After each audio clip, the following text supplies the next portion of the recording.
Like, no offense to the WWE community, especially because I was a diehard WWE fan. I think I discovered the thing was fake when I was like 20 years old. It was a very sad day for me. I was obsessed. I helped my little brother write fan mail to John Cena. We were obsessed with him. I know, I remember all the storylines, everything, right? But unfortunately, there's like a toxic sector of the WWE fan base, and they were hating on John Cena. And I can imagine the types of guys who were trying to like bully John Cena. I imagine they were probably like busted. They looked like a busted can of biscuits and whatnot. They were probably balding themselves, and jealous of this guy because this guy, like, he looked incredible, right? He was like the heartthrob, the face of the WWE, like muscular, good looking, like really popular. And so they wanted to take him down a peg because they were jealous. And take a listen to what he had to say. I don't have his voice, but I do have his quotes and I could say it in his voice. Okay. So he did an interview with Trainwreck, the Pat McAfee show, to talk about what happened. So he said, and I quote, "You chant and you make me feel small and you embarrass me. Y'all don't know what that's like. That is straight up bullying. That's just not cool. I don't like it. So thank you for bullying me into getting surgical hair replacement. That's how far y'all push me." Isn't that crazy, you guys? Apparently, WWE fans, to make fun of John Cena, had been bringing signs to events mocking him for his thinning hair. And that is what, pushed him to go ahead and get hair replacement. And I think that that's so sad. And so, when he was talking to the audience about it, he said, that's the thing. When you get the surgery, your hair falls out because the new ones have to grow. So the old ones fall out, right? And you guys, by the way, thank you for being so aware of my needs and emotions, because you guys rip me to shreds for a genetic problem that I can't control. It's really sad. Listen, if someone's balding, let them be bald. It's kind of like Chris Crocker says. Merde, who's calling me? It's kind of like Chris Crocker said. Listen, if Britney Spears wants to hit and run, let her hit.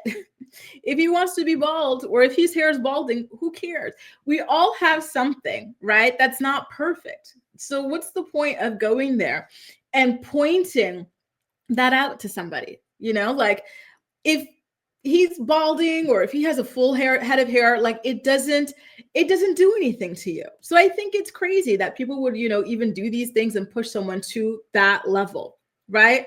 I don't get it. 17, yeah, he just won his 17th WrestleMania belt. Like, he's incredible. You guys, Bree says, aren't they mostly rednecks?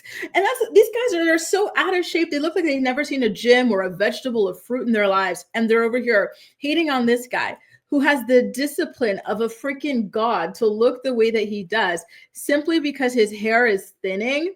Like, okay, now he's got the full head of hair. Now stack you guys up side by side. Even when he was balding, stack the average man up side by side with John Cena, and let's see who looks better. Like, it's crazy to me, right? When he said no one bullied him, he wanted to look younger. Poor guy. She's calling Cap. Ali says, I mean, he did drop the ball on Nikki Bella, and I hated that. They were a beautiful couple. I'm so sad they didn't get married and have, kids together. Brianna says he is a sweetheart. And isn't he the guy who fulfills the most Make-A-Wish wishes for, like, children, like, for several years in a row? Like, he really is that guy, right? Jonda says 3 kids born in the same year, multiple moms, speaks to a potential. Oh, there you go. That was about Shannon Sharp. So not only is he going after these young, little girls, younger than his children, the 3 kids he has are born in the same year by different women. Trash. Sorry, trash.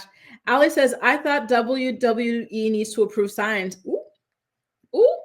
Well, that's sad. I had no clue about that. Hey, speaking of, like, the behind the scenes of the WWE, Ali, did you guys see that trailer for, like, the documentary they're going to do about, like, how they come up with storylines and how they rehearse all the moves? I'm excited for that because I don't watch WWE anymore. But if I were still, like, young and, like, believing in it, sort of a thing, it would kind of ruin the fantasy for me. Bree says, one thing's for sure, he's going to look fire after he grows back thick in a year. And I agree. Right? You can't stay young and beautiful forever, says Bunny. And exactly. Like, you change, and, like, hair can, thin, fall out, bald, gray. Like, so many things happen, right, as you get older, and people need to accept it.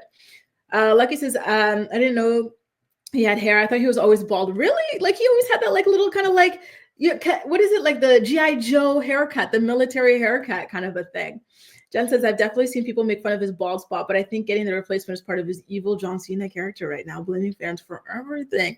Ooh, so there you go. It looks like you and who was it? I think Ronnie were saying that this is all just part of like an act. You need to hire Spencer Pratt to help with storylines. How's he doing after his little Coachella thing, helping Heidi with the filming? Jaleesa says, my cousin has Down syndrome and loves Cena. We have a Cena party for her birthday every year. That's so cute. I love that. He seems like a really, really genuinely nice person. And so I hated to see all that stuff about what's going on with him. Speaking of, Priscilla's like, what's up with these old guys?